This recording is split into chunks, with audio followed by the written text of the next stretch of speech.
Field سے data لے کے کرتے ہیں. بہت سارے سرویز ہم نے کیے ہیں گاؤں میں, شہروں میں, کراچی میں اور جگہ بھی. اور کچھ تجربات ایسے ہیں جو ہمیشہ تکلیف کے ساتھ یاد رہتے ہیں. کراچی میں ہی شاید لیاقت آباد کے علاقے میں ایک گھر میں ہم گئے تھے ڈیٹا کلیکٹ کرنے کو. تو وہ خاتون تھی, بیوہ تھی, 3 یا 4 اس کے بچے تھے, بیٹے تھے چاروں.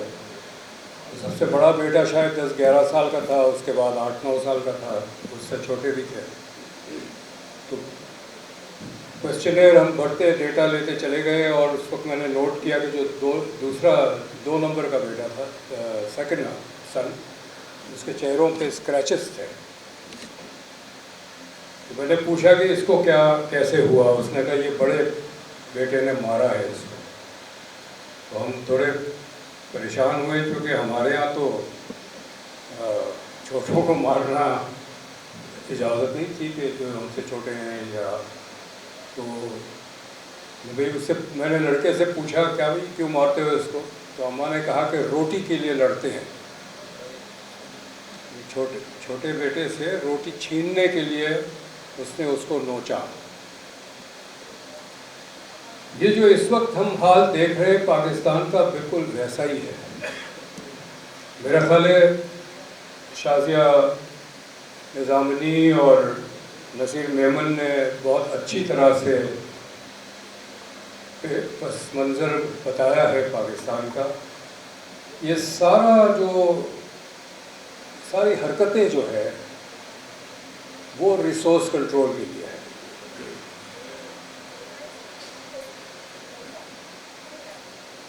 ان کو چاہیے پیسہ,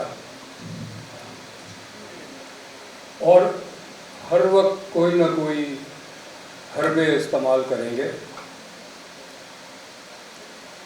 چند ماہ پہلے بہت شور مچا تھا کہ 28ویں ترمیم آئے گی, اور اسی طرح کے پروگرامز بھی ہوئے اس کے خلاف. وکیلوں نے بھی بہت جدوجہد اپنی کی.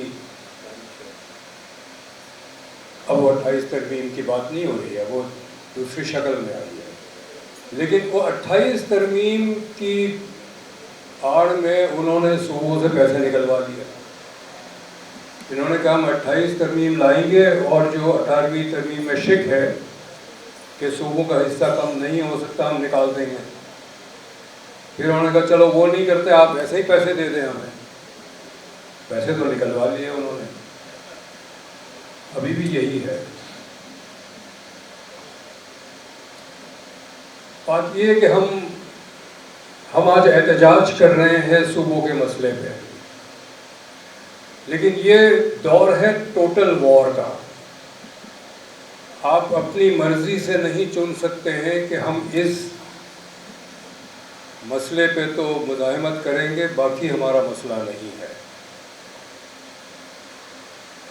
جیسے طاہر صاحب نے کہا کہ جمہوریت اور آئین کے لیے لڑنے کی ضرورت ہے. کیا جب ابھی بہت اچھا نصیر نے بتایا میڈیا کا جو کردار ہے, لیکن جب پیکا ایکٹ بن رہا تھا کیا ہم نے احتجاج کیا تھا؟ ہم سے مطلب ہم جتنے لوگ یہاں پر ہیں. جب 26ویں 27ویں ترمیم پاس ہوئی تھی کیا ہم نے احتجاج کیا تھا؟ جب اسٹیٹ بینک کا قانون بدلا گیا تھا 2021 میں, جس کے ذریعے پاکستان کی قومی بینک اسٹیٹ بینک کو نجی بینکوں کے حوالے کر دیا گیا, اور 80% نجی بینک جو ہے وہ غیر ملکی ہے, ہم نے احتجاج نہیں کیا. یہ انٹلیکچوئل فورم سے سوال ہے.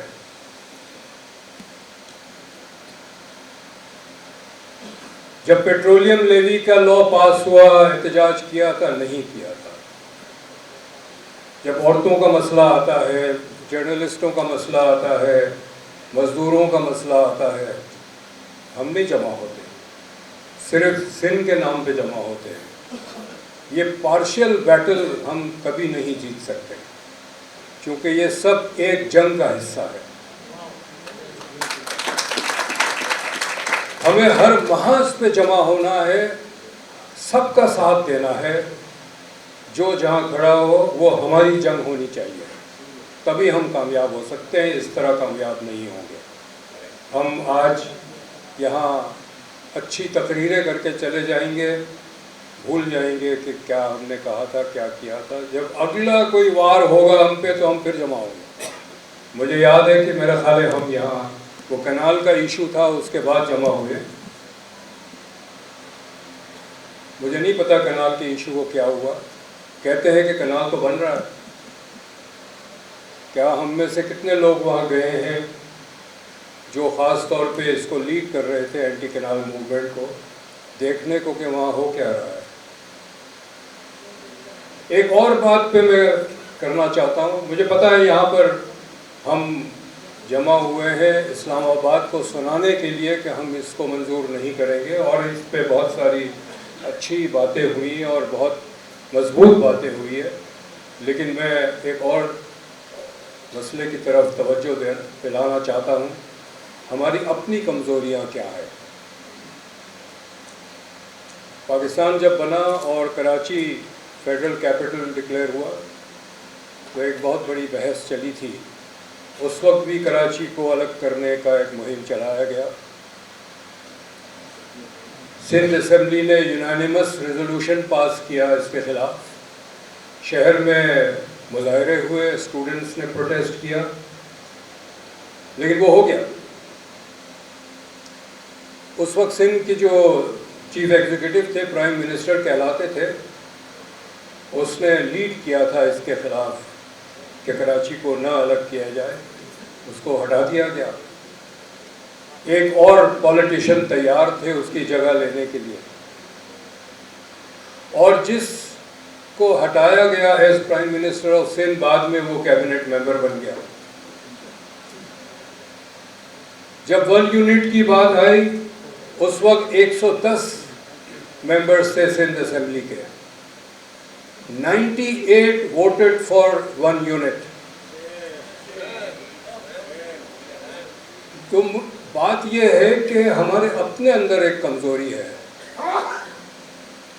اس کو ہمیں سامنے لانا ہے. اور اگر ہم اسلام آباد اور مرکز کے سامنے کھڑے رہنے کو تیار ہے اپنے حقوق کے دفاع کے لیے، تو جو ہمارے اندر وہ لوگ ہیں جو اپنے مفاد کے لیے سندھ کے مفاد کو بیچتے ہیں، ان کا مقابلہ کرنے کے لیے بھی تیار ہونا چاہیے.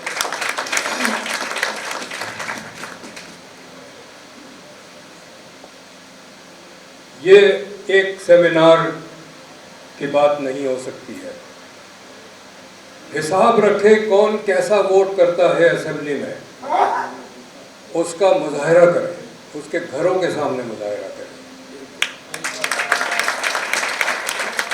ان کا سوشل بائیکاٹ کرے. وہ میڈیا ہاؤسز جو حکومت سے پیسے لینے کے چکر میں جس طرح کی اب نیوز رپورٹنگ کر رہے ہیں، ان ایڈورٹیزمنٹ جو دیتے ہیں کمپنیز، ان کو اپروچ کریں کہ صاحب آپ اس میڈیا ہاؤس کو اشتہار نہ دیں. اپنی احتجاج صرف تقریروں سے نہیں ہوتی، احتجاج میں دانت پیدا کریں، تبھی آپ کامیاب ہو سکتے ہیں. ورنہ ہم ماتم کرتے رہیں گے اور وہ اپنا کام کرتے رہیں گے. شکریہ.